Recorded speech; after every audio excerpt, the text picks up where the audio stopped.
Hi, this is Esther May with Seala's Treasures, and I'm going to show you today how to work the first few rounds of the um, cuff on the Lacy Victorian gloves. It is the stitch pattern is a series of front post half double crochets, puff stitches, and single crochets that create this nice ribbing um, pattern. It is worked into a foundation half double crochet. This scallop at the end is something we do at the end. So we actually are starting right here with a foundation half double crochet, which I've gone ahead and already worked. If you don't know how to do a foundation half double crochet, I'm sure there are some other videos out there by other designers that you can look at. It's not the easiest thing to do with such fine yarn, sock weight yarn, and a tiny hook, E or F, but it can be done. Now what I have gone ahead and done, and I've noted this in the designer notes in the pattern, is to go ahead and on this first, actually round one is done of the cuff. Round two, you are going to want to go ahead and look at the pattern and see where single crochets are going to be worked and mark those. I have marked them with a little white thread. I find this sometimes easier than a traditional stitch marker because I can pull it out easier. The green denotes where I am going to be working a puff stitch. So like I said, I've already worked my half double crochet, foundation half double crochet, and I've done a slip stitch to join. I've done my chain one and single crochet in the same stitch and PM place marker. And that marker is just there to denote that this is the first stitch of my round, so I know where to slip stitch and start my next round. So what I'm going to do here is follow the pattern,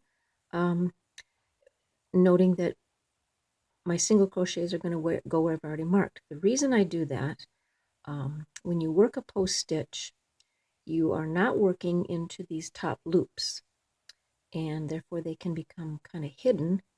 And when you do work a stitch that is in the top loops, like a single crochet, you need to know where that is because they're kind of hidden, and you'll see what I'm talking about when I get there. The first thing we're going to start here is the 3 front post half double crochets, single crochets, and you'll do that 3 times. So I can kind of visualize where those 3 post stitches are going to go, because here's where the single crochet goes, and there's the 3 post stitches that I'm going to work into. So let's start with my first front post half double.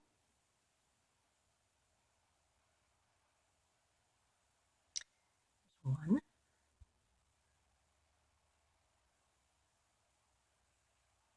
two,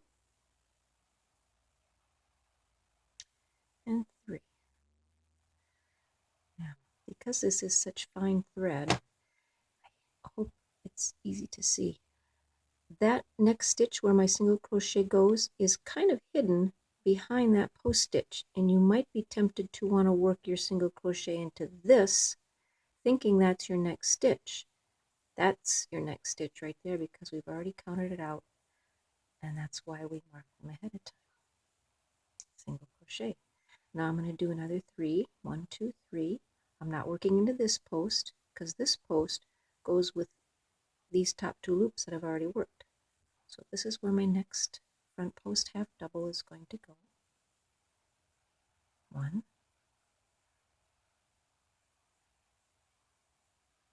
2,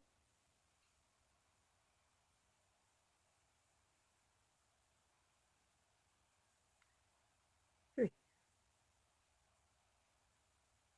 And again, the top loops of that stitch that I want to work into are kind of hidden behind there, but I know that's where I want it because I've counted it out. Single crochet. Okay. And I visualize my next 3 post stitches. There they are, 1, 2, and 3.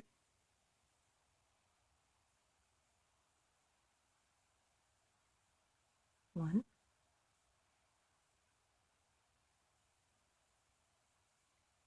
2, 3, and there's where my single crochet goes. Okay, now I've done that. My 3 front post half double crochet, single crochets 3 times. Now I'm going to do 3 front post half double crochets, Visualize where they are. There's 1, 2, 3.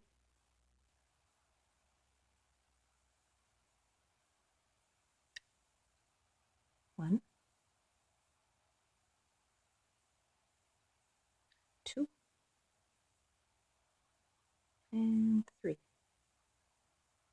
Okay, next stitch is going to be where my puff is worked, but before I do that, I'm going to chain 1, and now I'm going to do my puff into that stitch.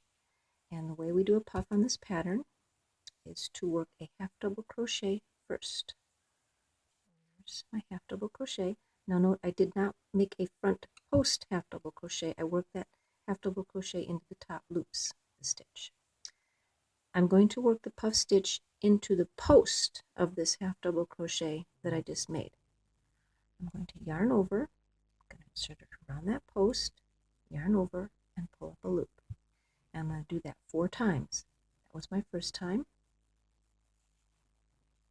2, 3,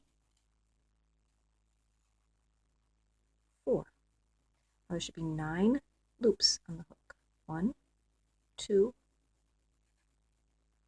3, 4, 5, 6, 7, 8, 9. Now you want to have worked that nice and loose because you do need to yarn over and pull through all of those loops. If you feel it's tight, or even if you don't, just to make sure it's nice and wide, slide your yarn around that big fat part of your hook, yarn over, and pull it through. And there's your puff.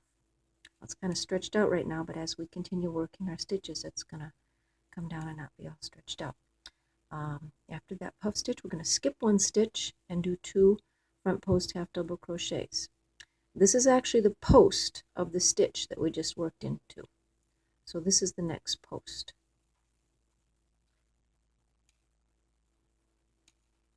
So 1,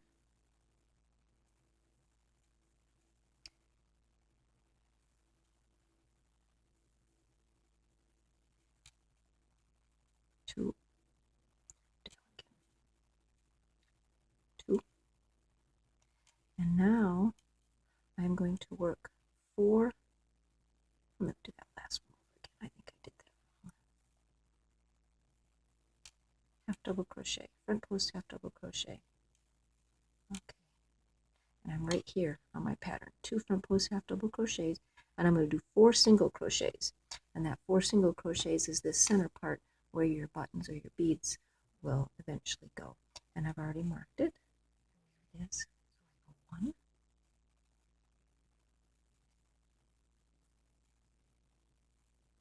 2,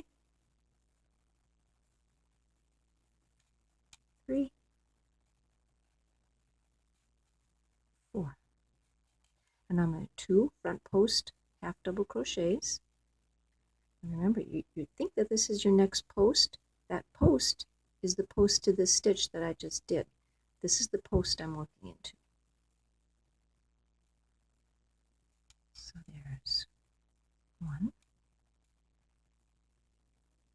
2, and my next stitch is going to be a puff stitch. Now it's not a chain 1 first. The chain is going to come after that because we're kind of working symmetrically. So I'm going to do my half double crochet into there.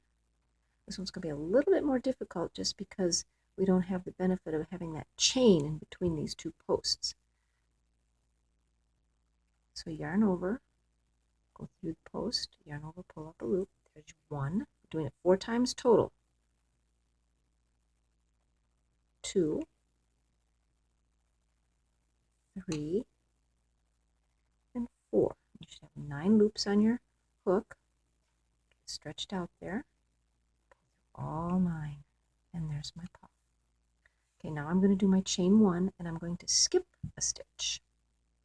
So this is the stitch I'm skipping. There's the post of that stitch that I'm skipping, and I'm going to work 3 half double crochet, front post half double crochets. 1,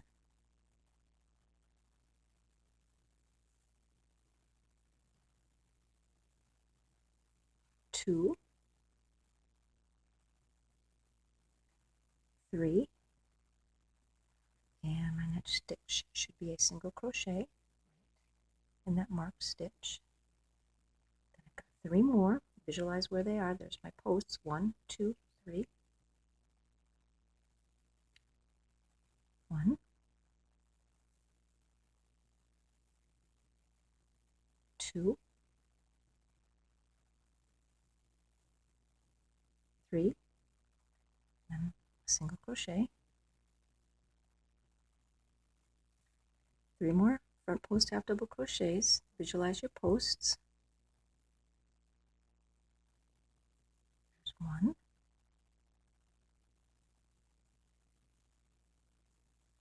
2, 3. Okay, and there's my single crochet. And the last on that round is 3 front post half double crochets. Visualize where they are. The last ones are kind of hard to see sometimes. That post right there actually goes to the stitch I just worked. So there's the post I'm working into. 1,